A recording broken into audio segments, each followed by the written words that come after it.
अहिंसा की मिसाल थे गौतम बुद्ध जी। लेकिन इस पुस्तक के पृष्ठ 187 और 188 पर जरा गौर कीजिए कि दुनिया को अहिंसा का उपदेश देने वाले गौतम बुद्ध जी खुद मांस खाते थे। ये है बाबा साहेब अम्बेडकर द्वारा लिखित पुस्तक बुद्ध और उनका धम्म, जिसके पृष्ठ 187 पर बाबा साहेब जी लिखते हैं कि एक ब्राह्मण भगवान बुद्ध के पास आया और उसने प्रश्न उठाया कि भोजन का आदमी के चरित्र पर प्रभाव पड़ता है या नहीं। ब्राह्मण ने अपना प्रश्न जारी रखा। ब्राह्मण बोला, जौ, गिरे, दाल, फलियाओं, कोपले, इस तरह का भोजन यदि ठीक से मिले तो सदाचरण का सहायक होता है। मुर्दार मांस का खाना खराब है।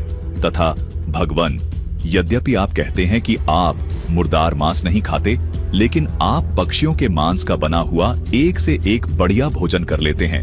मैं आपसे पूछता हूं कि मुर्दा मांस किसे कहा जाता है? दर्शकों, यहाँ स्पष्ट है कि ब्राह्मण सिद्धार्थ गौतम जी को कह रहा है कि आप पक्षियों के मांस से बना एक से एक स्वादिष्ट भोजन कर लेते हैं।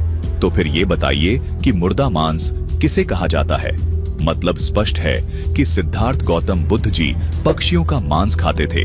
सिद्धार्थ गौतम जी ब्राह्मण को मुर्दार मांस में और मांस में भिन्नता समझाते हैं। मतलब उनका कहना यह है कि मांस खाना गलत नहीं है। गलत क्या है सुनिए।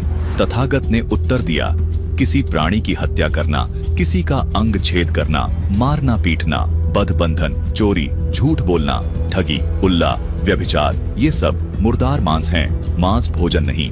काम भोगों के पीछे पड़े रहना, पेटूपन, अपवित्र जीवन, तैर विरोध, वे सब मुर्दार मांस हैं, मांस भोजन नहीं है।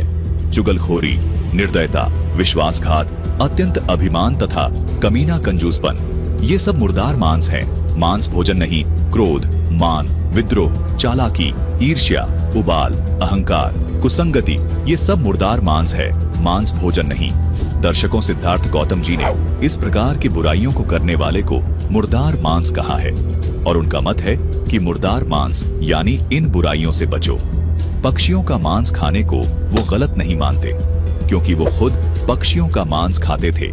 जैसा कि इस पुस्तक से स्पष्ट हुआ